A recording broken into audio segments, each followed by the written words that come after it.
Johnny Mac with your daily comedy news. Jimmy Fallon pointed out that Joe Biden hosted a virtual COVID summit. The fact that the summit was held virtually pretty much tells you how we're doing in the fight against COVID. Jimmy added the U.S. co-hosted a summit with Germany, Indonesia, Senegal, and Belize. Good. All the heavy hitters are on this. Fallon continued, Biden is serious about tackling the pandemic. That's why he announced the new head of his COVID task force, Patty LaPone. Seth Meyers said President Biden called Ferdinand Marcos Jr. to congratulate him on winning the Philippine presidential election. Biden said, remember, winning is the easy part. The hard part is convincing everybody that you actually won. Some footage from Dave Chappelle's show leaked. He talked about the slap. I shared a clip on the Daily Comedy News subreddit page, but the punchline to Chappelle's joke, and he obviously tells it much better, is the gangster part was when Will Smith sat down and watched the rest of the show. Wanda Sykes said, I'm still traumatized. I can't talk about it. I get emotional. I can't believe he was still sitting there like an a-hole. Shouldn't you be sitting there with a lawyer or LPD MFer? I hope he gets his S together. Until then, F him. Wow. In a Chappelle-related topic, Netflix apparently put out a Culture Memo. In the Culture Memo, inside a section known as Artistic Expression, Netflix says, entertaining the world is an amazing opportunity and also a challenge because viewers have very different tastes and points of view, so we offer a wide variety of TV shows and movies, some of which can be provocative. To help make members make informed choices about what to watch, we offer ratings, content warnings, and easy-to-use parental controls. Not everyone will like or agree with everything on our service. As employees, we support the principle that Netflix offers a diversity of stories, even if we find some titles counter to our own personal values. Depending on your role, you may need to work on titles you perceive to be harmful. If you find it hard to support our contact breath, Netflix may not be the best place for you. Wow. I'll translate that. Hey, if you don't like Chappelle's specials, quit. Cat Williams has a new Netflix special. It is titled World War III. It was filmed back in January before we had the actual World War III. In the special, Cat Williams does a deep dive on some of his favorite conspiracy theories. The official press release says, in the war between truth and lies, there's only one man you can trust. Comedy legend Cat Williams returns to deliver the unfiltered truth and hilariously breaks down conspiracy theories in his new comedy special, World War III. You will find that on Netflix today. And if you find it hard to support the Cat Williams special, Netflix may not be the best place for you. Russell Peters is a much bigger comedian than most people realize. Russell Peters is huge worldwide. He's back in the UK. Today he will play the Birmingham Arena. Thursday, the Arena at Wembley, and the O2 Apollo in Manchester on Saturday. Those are big shows. CBS spoke with Michael Che. A lot of Michael Che press this week. There's also a lot of Hannah Einbender press. I know Hacks just launched a new season, but remember a while back, there was a lot of press related to that woman who hosted the Oscars. And if I say her name and I don't say only great, amazing things, people get really mad at me. There's a little bit of Hannah Einbender press right now as well. I haven't seen anything interesting enough in any of the articles to share them with you, but there's a lot of press out there. Michael Che also getting a lot of press this week because that damn Michael Che, that's a TV show, is back on HBO in a few weeks. Anyway, CBS spoke with Che and they asked him about starting on SNL and he said, I didn't want to have to read news. It's boring. He was asked if he feels like he doesn't belong.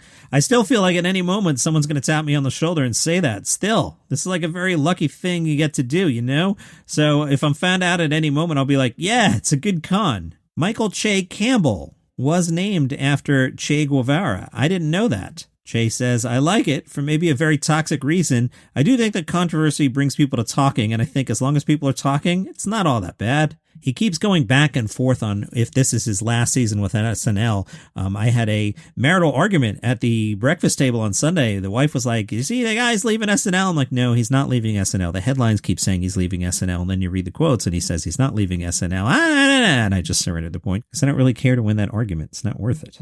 What Che actually says is, I was at stand-up, and I was like, boy, I hate SNL. And then when I'm at SNL, I'm like, God, I don't want to be on the road. Just what you do. But yeah, I am quitting this season. Answer your question. The interviewer went, no. And then Che said, I'm kidding. I have no idea what I'm doing, man. It's just, I don't know. I'd like to do more stand-up. So what do I know? And only Lorne Michaels and Che know. I think he's coming back. They're not going to break up Che and Jost, and it's nice, steady work. And I'll read another article tomorrow where Lorne Michaels basically says, if you have a good thing, don't ruin it. Will Che continue doing stand-up forever? Yeah, I'm a lifer. I'm lucky. I figured out what I like, and I get to do it. As I've mentioned, I'm the writer on a podcast. It's called Palace Intrigue. We talk about the royal family. Now, if you were a follower of the Palace Intrigue podcast, you would know that last week the Queen had to skip the opening of Parliament. That's one of the things she does. She goes to the opening of Parliament. It was the third time she had missed it, and I think it was 57 years.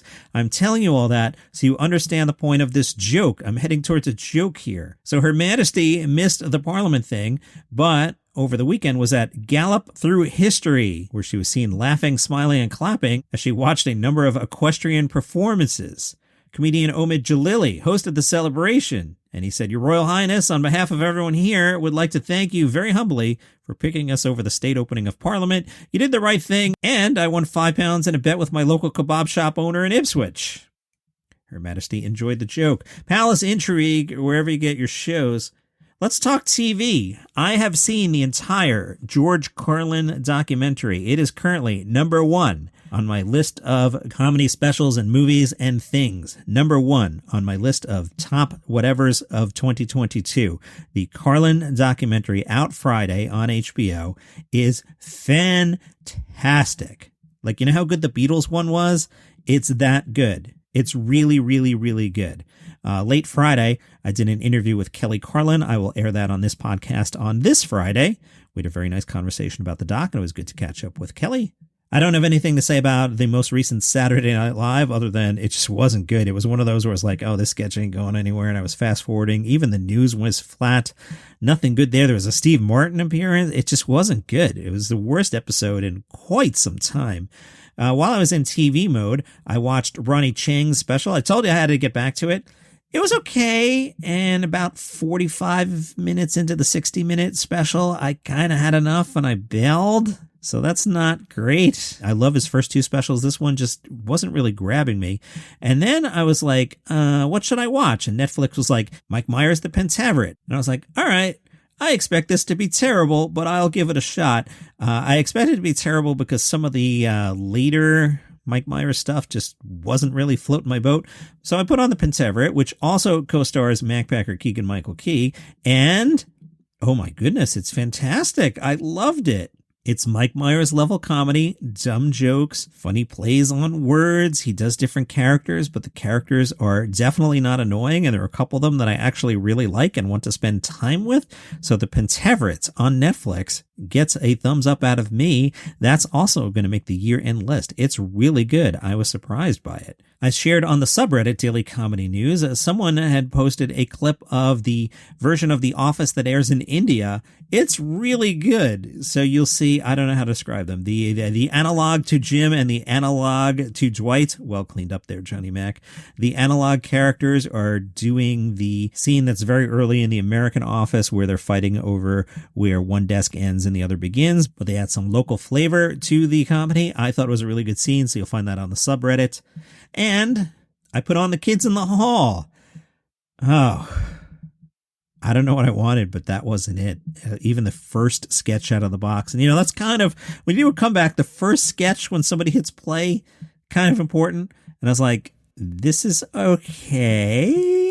And then I stayed with it, and then I bailed, and I'm kind of really disappointed. So shocked that Kids in the Hall was bad. Shocked that The Pentaverate is really good. Vulture wrote about Kids in the Hall. They said, not every sketch is a home run. Correct. Even a wildly bizarre Shakespeare sketch feels like a beginning that never found an end, but the successes far outweigh the missteps. Maybe I didn't watch enough, and it's hard to come away feeling anything other than grateful. As the man in the towel would say, hell has frozen over, the kids are back. Here's a weird one for you. They're bringing back Married with Children as an animated series. Ed O'Neill, Katie Segal, Christina Applegate, and David Faustino will all reprise their roles as the Bundy family, except this time it's a cartoon. The original ran for 11 seasons from 1987 to 1997, and now we're bringing it back as a cartoon. There have been rumors of a potential revival or spinoff of the show for some time, including one that have focused on a now adult Bud Bundy, played by a Faustino.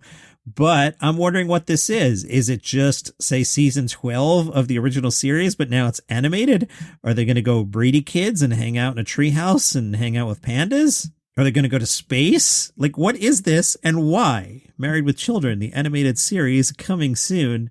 Also coming soon, What We Do in the Shadows Season 4. That'll be back July 12th. I've got some spoilers here for you. If you don't want to hear the spoilers, why don't you bail? All right, you ready? What We Do in the Shadows Season 4. The vampires return to Staten Island to find their mansion on the verge of total structural collapse, and they have no money to repair it. Nadja opens the hottest vampire nightclub in the tri-state area. Laszlo struggles with the question of nature versus nurture as he tries raising baby Colin to be anything other than an energy vampire. In Season 4, we'll see the vampires and Guillermo visit terrifying locales such as the secret supernatural night market, the Jersey Pine Barrens, and a wedding altar.